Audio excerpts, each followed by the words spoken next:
కాంగ్రెస్ సర్కార్పై దూకుడు పెంచారు BRS deputy floor leader Harish Rao. మొన్న కొడంగల్, నిన్న కొహెడా, నేడు పరిగి వరుస పర్యటనలతో అధికార పార్టీపై విమర్శలు గుప్పిస్తున్నారు. భూములను కాంగ్రెస్ నేతలు కబ్జా చేస్తున్నారని ఆరోపిస్తున్నారు. మరోవైపు హరీష్ మాటలను ప్రజలు నమ్మరంటున్నారు కాంగ్రెస్ నేతలు.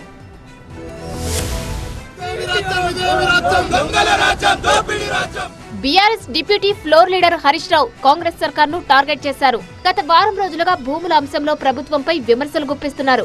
నాదర్గుల్, కొహెడ్, పరిగి భూముల అంశాన్ని తెరపైకి తీసుకొచ్చి ప్రభుత్వంపై ఆరోపణస్త్రాలు సంధిస్తున్నారు. నాదర్గుల్లో 7,000 కోట్ల విలువైన ప్రభుత్వ భూములను మంత్రి పొంగులేటి అండతో కొందరు కబ్జా చేస్తున్నారని ఆరోపించారు. 3,000 కోట్ల విలువైన కొహెడ్ పండ్ల మార్కెట్ భూములను అమ్ముకునేందుకు రేవంత్ ప్రభుత్వం కుట్ర చేస్తోందన్నారు.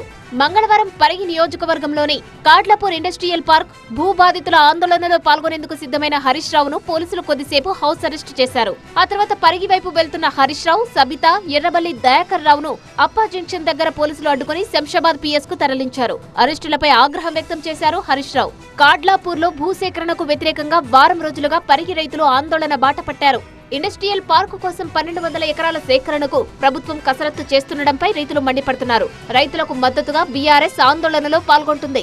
రేవంత్ కన్ను ఇప్పుడు పరిగి భూములపై పడిందన్నారు హరీష్ రావు. ప్రజల భూములను, రైతుల భూములను దోచుకోవాలని రేవంత్, ఆయన అనుచరులు ప్రయత్నిస్తున్నారన్నారు హరీష్ రావు. వచ్చే ఎన్నికల్లో కాంగ్రెస్ సింగిల్ డిజిట్ కు పరిమితమవుతుందన్నారు. మళ్ళా గెలుస్తా అని పగటికల్గా అంటున్నావు, ఏడవైనా చెప్తున్నావు. నువ్వు గెలుసుడు కాదు కదా, ప్రతిపక్ష హోదా కూడా రాదు.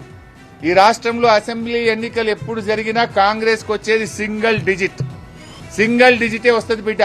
నువ్వు మళ్ళా గెలిచేది, అయిపోయింది నీ పని.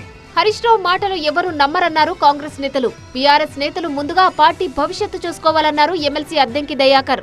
మూసీ వైపు భూములు తీసుకుంటామనంటే మూసీ కాడ ఉన్న వైపు ముందు రోజు పోయి ప్రజల్ని ఏదో ఒకటి అబద్ధాలు, చాడీలు చెప్పి చేస్తుంటారు. హైదరాబాద్ చుట్టుపక్కల ఉంటే ఎక్కడ ల్యాండ్ ఎక్విజిషన్ ఉంటే అక్కడికి పోవడం, రెచ్చగొట్టడం, దాడులకే ప్రేరేపిస్తుంది.